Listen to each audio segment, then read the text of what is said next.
Hola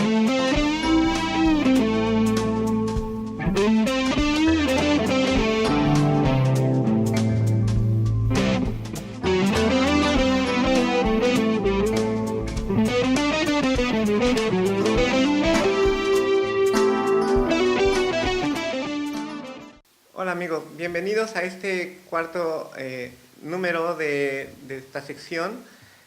Hoy vamos a continuar un poquito sobre el tema de la vez pasada, porque me hicieron algunas preguntas que me hicieron pensar en algunas cosas que eran interesantes que se podían decir aquí. Tengo que decir que los españoles, cuando llegaron a América, realmente venían con muchas ilusiones en su cabeza que se habían forjado por la lectura de las novelas de caballerías. La mayor parte de las exploraciones que se llevaban a cabo hacia el norte de América y hacia el Pacífico estuvieron principalmente inspiradas en lo que habían leído en esos libros. Ellos se fueron al norte buscando las ciudades como Cibola, como Quivira, como El Dorado. Se fueron a Perú buscando El Dorado. Se fueron hacia el Pacífico buscando esa isla legendaria que habían leído en el libro de las Sergas de Estlandián, que es la continuación de la Madrid de Gaula, una continuación apócrifa que se hizo muy popular en España en esa época. El nombre de California viene justamente de esa saga, de esa segunda parte de la Madrid de Gaula, y entonces cuando llegaron aquí las primeras expediciones que mandó Cortés, creían o sostenían que habían llegado a lugares que no existían. A veces ellos mismos tenían que mentir para justificar sus propios fracasos o sus propios naufragios. Es el caso de Cabeza de Vaca, que cuando llegó a Nueva Galicia llegó contando que había visto una ciudad toda de oro y que había visto la ciudad de Quivira y que había recibido información acerca de la existencia de culturas maravillosas. Esta maravilla, esta idea de la maravilla o este deseo de maravilla impulsaba entonces el afán de descubrir y de conquistar, tratando de encontrar justamente eso que habían encontrado primero en la literatura. Ahora, cuando en las fiestas de fundación de La Paz se suele hacer un festival en el que toda la gente participa, se reúne en la plaza a escuchar música, se hacen concursos de poesía, se hacen concursos de cuento, se presentan musicales, pero una de las cosas que me ha llamado a mí más la atención es lo que llaman el desembarco. Es una ceremonia en la que se hace una representación de la llegada de los españoles y aparecen muchachos vestidos con cascos a la usanza de los soldados españoles y son recibidos por muchachas bailando en unas pirámides de arena que hacen y por una representación de lo que sería el pueblo Guaycura o Pericú. Es curioso porque el festival empieza con la aparición de la reina Calafia y de y otras bailarinas que hacen coro a la reina Calafia. Y se habla mucho y se extiende este mito de la reina Calafia como si fuera la historia de Baja California Sur y se presenta como si fuera cómo pasó.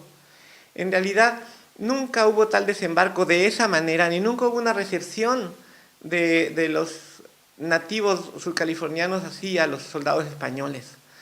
Esa representación simbólica tiene otro fin que no es el educativo, que es el de promover una cierta identidad o un cierto imaginario de identidad, el de promover un sueño que cambie o que mejore nuestra historia. Es como el deseo de que la historia sea más bonita y de que realmente las cosas que estamos buscando tengan algo más de trascendencia, que tenga este halo de leyenda y este halo de poesía y de literatura. En realidad hay muchos ejemplos en la historia de sociedades que se proponían o se formaban a sí mismos estas historias ficticias. En los Luisiadas, que es una historia sobre sobre el crecimiento, desarrollo y fundación de los lusitanos, o sea, de Portugal.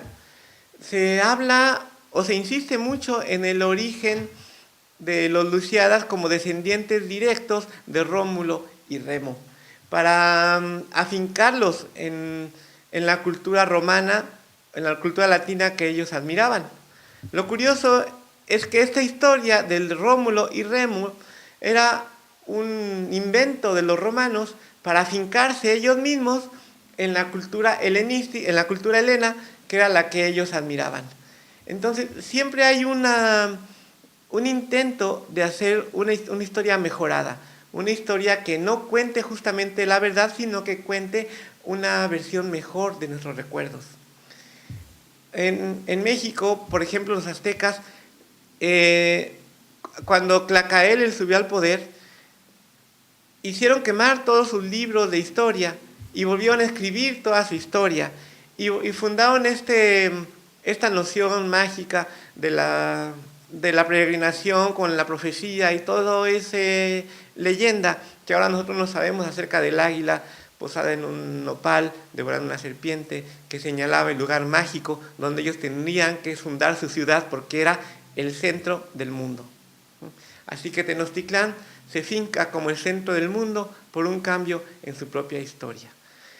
Cuando nosotros no solamente queremos mejorar nuestra historia por mejorar nuestro pasado para que sea mejor o más bonito, en realidad esta necesidad es una necesidad individual que está en nuestros genes. Nosotros queremos tener o ansiamos tener o haber tenido una vida mejor. Y nuestros recuerdos constantemente los estamos mejorando. Nosotros como individuos, cuando recordamos algo, cambiamos las cosas que no nos gustaban en los recuerdos.